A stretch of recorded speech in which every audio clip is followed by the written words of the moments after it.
remember when I was 6 years old, my grade 1 teacher handed me her stick and requested me to teach the whole class and to also raise the stick to anyone who would not be paying attention.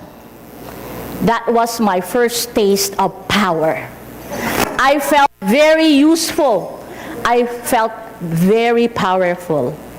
That was my first taste of leadership. So I practically spent my first year in school as a first grader being a part-time teacher. When I was 12, I started my own organization.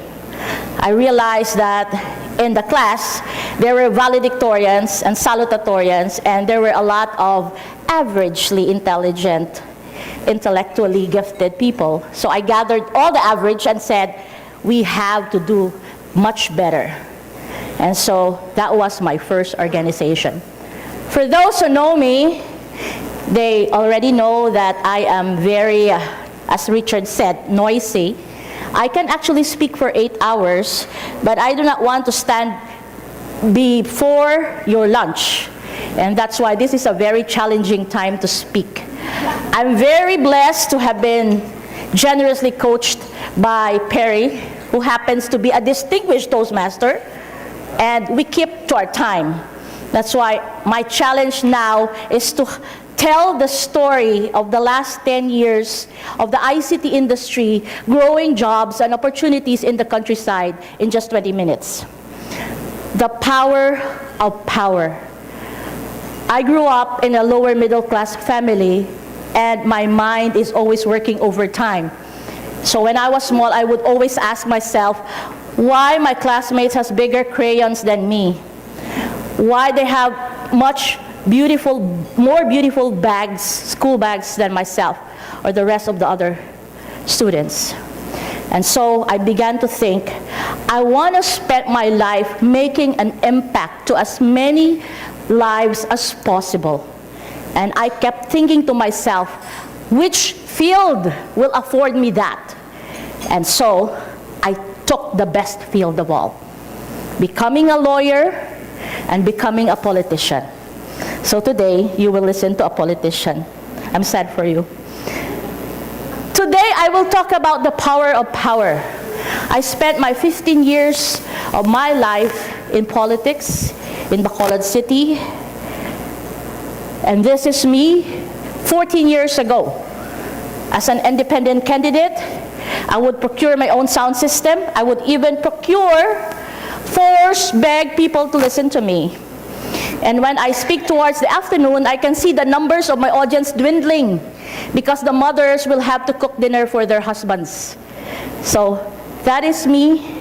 That is how I started to be a political person. I ran as a city councilor in Bacolod, and I took it as a gift. I felt it was my anointing. I felt the Lord gave me the power to be able to speak and to speak loudly, and to be able to have that impatient heart, always asking the question, why are there so many jobless people in the Philippines, and why are the jobs concentrated in Metro Manila? And I took that route for my city. 14 years later, this was me 3 months ago in Guatemala. I was the main speaker of the first Guatemala conference, and they all just listened to me for 2 hours, by the way, just sharing with them how can they bring the jobs within Guatemala City to the underlying cities within the country. And my audience didn't have a choice. They have to stick and listen to me all throughout my speech. And I was a proud Filipino because I am now speaking in front of a whole country, a whole nation of leaders, academicians, and industry players. This was me. 14 years ago, I would go inside a factory or a company and just beg the caretaker or the boss to ask his employees to listen to me for a few minutes, just to lay down my plataforma de gobierno as politicians. So I would borrow their chair, and eventually they'd say they have to go back to work. So they leave me. But today, this is me.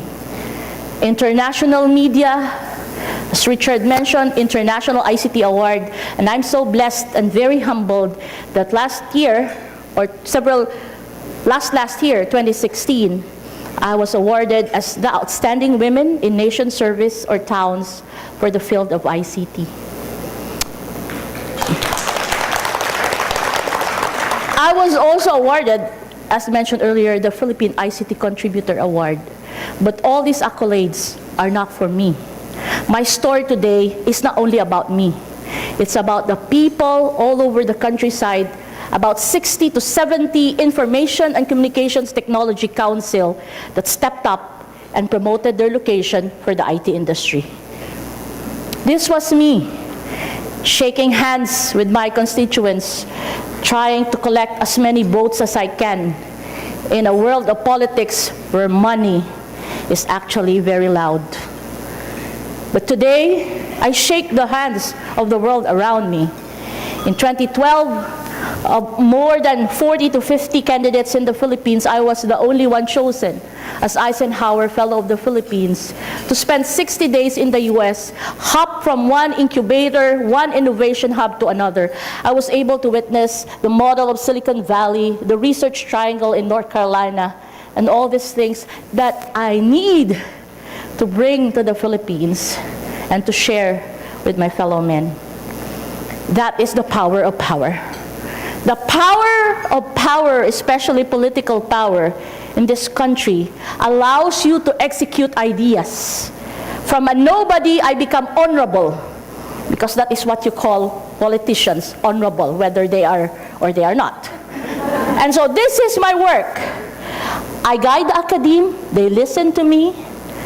I also guide other local government units. I go around today, this last 5 years of my life, from Tawi-Tawi to Tugigaraw, teaching how cities must build an ICT council. And best of all, I get to convince investors like that in the picture to come and locate in my city. The power to execute ideas. I had the power as a city councilor to ask the mayor for money so I can bring a whole team of my local government unit to Cebu to take a look at how Cebu built its IT industry 10 years ago. So Cebu now has 120,000 jobs in the IT field, and Bacolod is about 30,000 jobs, from 0 to 30,000 jobs. Not bad. I had the power to pay an organization or be part of an international exhibition. This is in Shangri-La, along with 6 other cities. You know, bring my tarpaulin and promote my city as an investment location. I remember at that time, I will not take a lunch break, so that over lunch, Cebu, Davao, Iloilo will leave their tables, and I sit there still waiting for investors to talk to me. This was 10 years ago, using public funds. I had the power to summon all the school presidents of LaSalle, of Recoletos, everybody, 40 to 50 colleges and universities in Negros Occidental, to listen to me. Today, heads of schools, presidents of universities, governors of provinces, mayors, even mayors in Guatemala, listen to what I have to say. The power, the political power. The power to build and harness a team. I had the power to build and create an ICT council. We started that in 2008. This year, I'm proud to say, we are celebrating our 10th year anniversary as Bacolod-Negros Occidental Federation for IT. We grew from this number, this picture right there, to this number later on. More and more institutions coming to help us, thinking that we need to create jobs right inside our backyard. I feel sorry that there are schools who will think that when their graduates leave the country, it's a good indicator that their schools are the best. But you know, I dream that many of the schools in the Philippines will be what Stanford has been to Silicon Valley, building the talent supply ecosystem of a community. in order to grow the jobs within that community. The power to build a team started when we created the Bacolod IT Focus Team, mainly to realize the fact that we have to do something. Because when I became councilor in 2004, I would always read the news, and it says there, under the term of President Arroyo, that these are the next wave cities or the cyber corridor cities in the Philippines, and I don't see the name of Bacolod. So we ask ourselves, we grew impatient. We said, why are we not there? And one member of the council said, why are we always the bridesmaid but never the bride? What do you mean? Because these BPOs simply recruit in our city, but they do not locate in our city.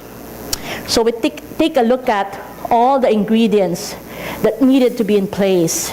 And this is the Bacolod IT Focus Team. A few handful of us, TESDA, Department of Trade and Industry, some people from the academe, and from the private sector.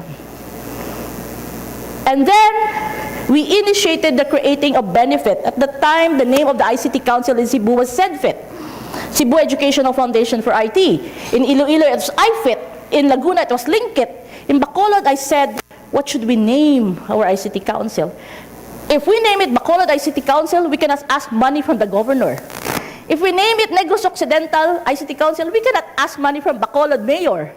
So we said, we have to combine Bacolod-Negros Occidental Federation for IT, or BNEFIT. It fell under my committee, and the story was, since I'm an independent councilor, I did get the chance to choose my committee. I wanted Committee on Education because I was also a College of Law teacher. But I was overwhelmed by the majority party. So I sat during the first session of the council waiting for the remaining committee.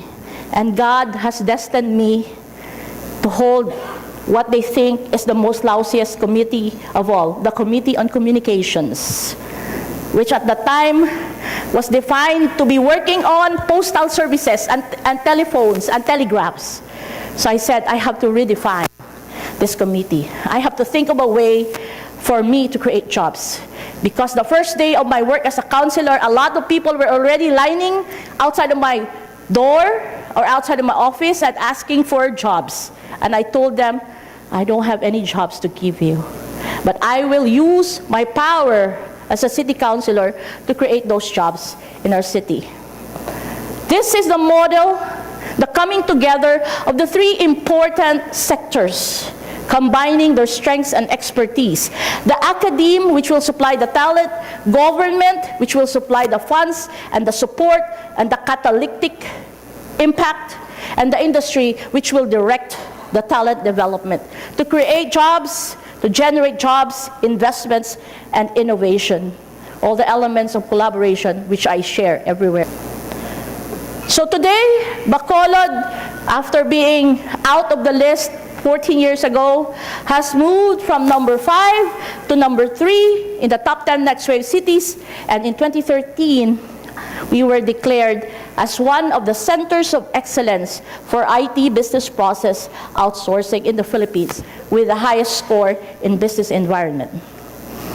We became the guinea pig of the Department of ICT with all the scorecard that was actually rolled out to us to become the mid-sized city to have ever entered the list of COEs in the Next Wave City Scorecard. So today, we are now there in the list, and I am helping the top 10 Next Wave cities and the emerging cities in all their strategies and also in their endeavors. In the world today, as of last year, we have 9 cities in the Philippines that are part of the top 100 cities in the world for outsourcing. And Bacolod moved from number 100 in 2010 to number 85 in 2016, along with the 9 cities. Last year, sadly, a new criteria was introduced, startup and innovation. So we have to level up and scale up. So from 9 cities in the Philippines, only 5 survived the new criteria. But I'm glad that that Bacolod is still in the list as number 97, and now under a new brand called Super City. Let me show you where we are today.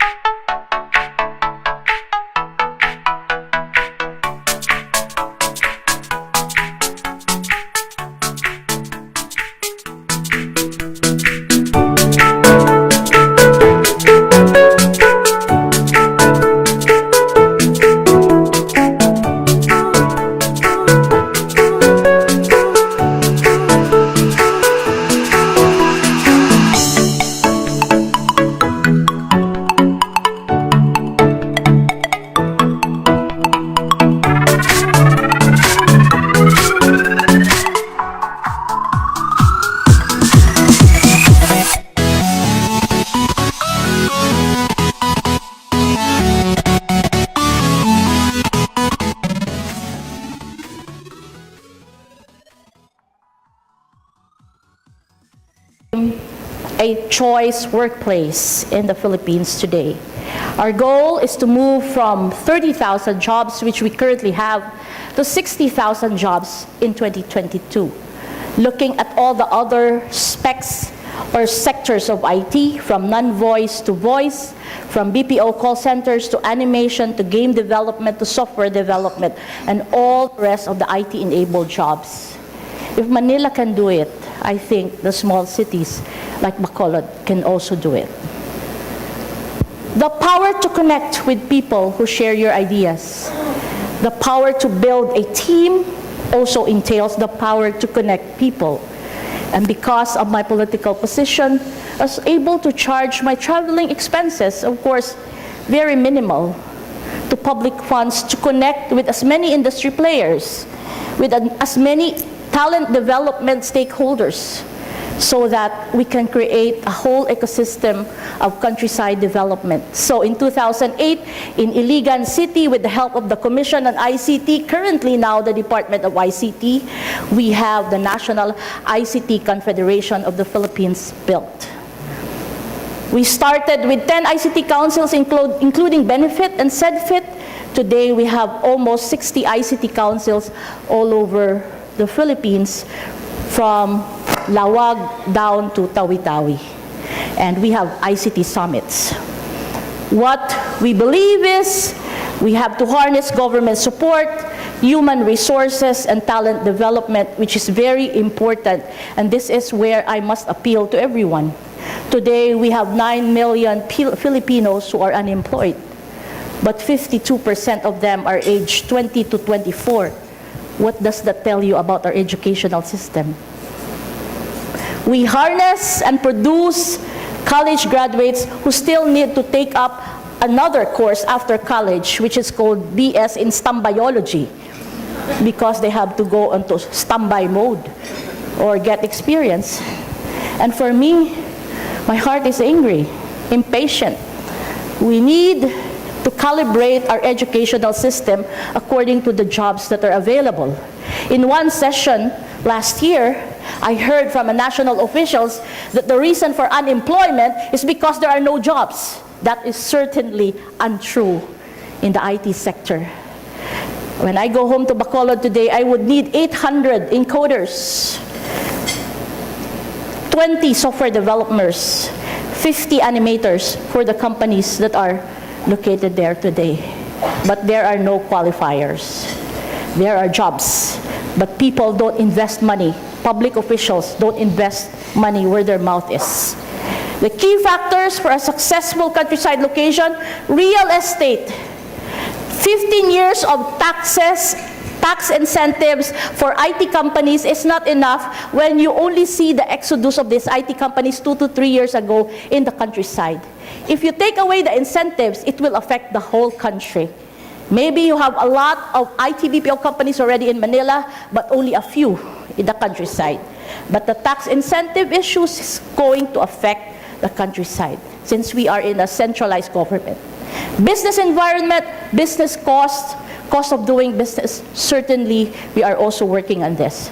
So today, I go around the different ICT councils in the Philippines, and I introduce what I call the multi-stakeholder approach. Today, in fact, I am joined by the president of the Bohol ICT Council and as mentioned earlier, we are all lobbyists. We are all promoters of important policies. So I've also spent 20 years of my life as a lawyer pushing for the creation of our very own Department for Information and Communications Technology, which was just created last year. All these things have happened because of the political power. Imagine what power can do if you truly understand the power behind the power that you hold. I see my power as an anointing from the Lord and as a symbol of trust and confidence of the 97,000 Bacolod-Nons who wrote my name in their ballot without a single peso in exchange. That is how I hold sacred that power. Imagine how a city councilor can create 30,000 jobs, and imagine what more can a president, what more can a senator, what more can a mayor or a governor do? The thousands of jobs that they can create. Political power is not something that we should avoid. It is something that we should engage. But honestly speaking, last year, after 15 years of exposure to politics, I also took a sabbatical. And, just retired, maybe for a while, unless I have another calling, because it's also very toxic. In a field where you try to hold on to your principles and balance the things that you need to do. And so, the plans of the Lord for me, I think, is so much more. And I always commit to the Lord all the achievements I have. I may sound boastful to anyone who would not know me regarding these achievements, but I think these are wealth and riches that the Lord is giving me so I can be able to speak and to share my message. If I'm not multi-awarded, if I'm not a city councilor, if I'm not the founder of the National ICT Confederation of the Philippines, along with 9 other founders, I would not have this stage today. So I cherish the power to be able to execute ideas, to connect with other people who share the vision, and to build a team. And so I end by telling you all that my story is not just about my story or myself. It's about the people in the countryside wanting to make a difference. Today we have 1.3 million jobs in the IT space, and about 30% of it are found in the countryside. So I end by leaving you the story of these countryside champions. Thank you for your attention. The Philippines today is among the top providers of global information and communication technology services. From voice to contact services, to back office support to non-voice and complex services, knowledge processes, creative services, and software development. The Philippines boast of a highly professional human resource pool with excellent English communication and customer service skills. For more than a decade, the country's strategy is to tap into the talents intermediate cities outside of Metro Manila. From Luzon, Visayas to Mindanao, stakeholders from public and private sectors and the academe have formed working councils to develop their locations. In 2008, 10 ICT councils from all over the country formed the National ICT Confederation of the Philippines.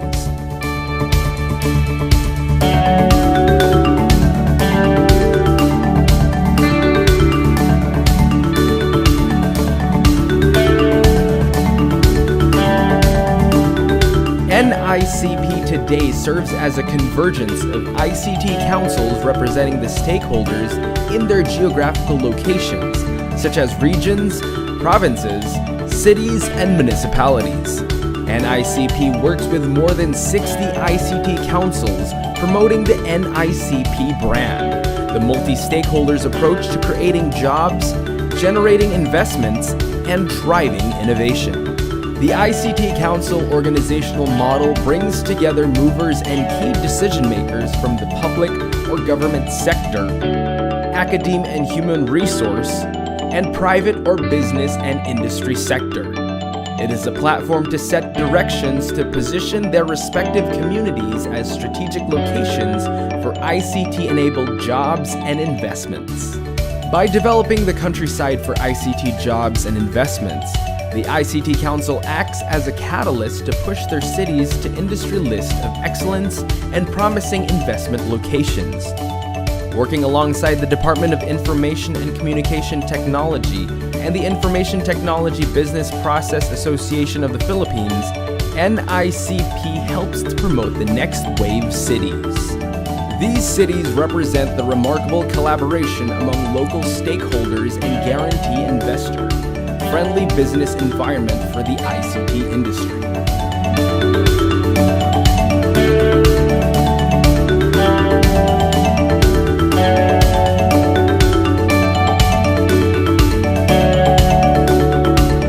Explore the potential of the countryside of your next investment destination.